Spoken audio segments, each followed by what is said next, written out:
తెలుగు సాంప్రదాయాలకి నిలువెత్తు నిదర్శనం ఎడ్ల పోటీలోని కాకినాడ జిల్లా జనసేన పార్టీ అధ్యక్షులు డీసీసీబీ చైర్మన్ తుమ్మల రామస్వామి బాబు తెలిపారు. సామర్లకోట మండలం జిమోడపాడు గ్రామంలో పాలకుర్తి శ్రీనివాస్ ఆధ్వర్యంలో శ్రీ ఉమా రామలింగేశ్వర స్వామి రాష్ట్ర స్థాయి ఎడ్ల పోటీల్లో ఆయన ముఖ్య అతిథిగా పాల్గొని ఎడ్ల పోటీల్లో విజేతలుగా నిలిచిన వారికి బహుమతులు అందజేశారు. ఎడ్ల పోటీల్లో తుమ్మల బాబుతో పాటు Rajahmundry urban development authority chairman Boddu Venkataramana Chowdary పాల్గొన్నారు. ఈ సందర్భంగా తుమ్మల రామస్వామి బాబు మాట్లాడుతూ తెలుగు రాష్ట్రాల్లో రైతన్నలు గర్వపడే విధంగా రైతన్నలకు అండగా ఉండేది ఎడ్ల బండి అని, అలాంటి ఎడ్ల బండి పోటీలు గోదావరి జిల్లాలో నిర్వహించడం ఎంతో సంతోషమని తెలియజేశారు.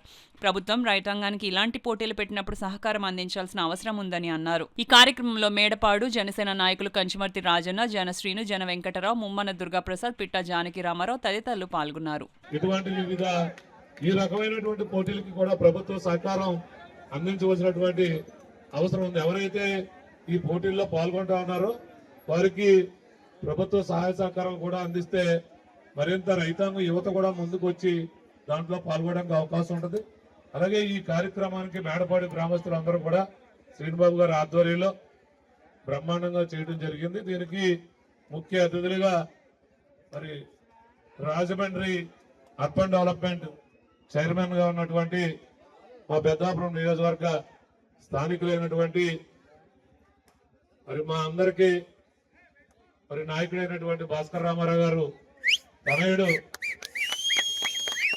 మరి వెంకటరామ చౌదరి గారిని, అలాగే హ్యాట్రిక్ ఎమ్మెల్యేగా పేరుగాంచినటువంటి చినరాజప్ప గారు తనయుడు రంగనాథ్ గారిని, డిసిసిబి చైర్మన్ గా జిల్లా అధ్యక్షులుగా జనసేన పార్టీ జిల్లా అధ్యక్షులుగా నన్ను మమ్మల్ని అందరినీ కూడా ముఖ్య అతిథులుగా ఆహ్వానించి, అలాగే పెద్దలు సీనియర్ తెలుగుదేశం పార్టీ నాయకులు మాజీ మున్సిపల్ చైర్పర్సన్ ఉన్నటువంటి రాజా సూర్యబాబురాజు గారు, అలాగే పెద్దాపురం నియోజకవర్గ తెలుగుదేశం పార్టీ పరిశీలకులుగా ఉన్నటువంటి రామచంద్రపురం నియోజకవర్గ వాసి అయినటువంటి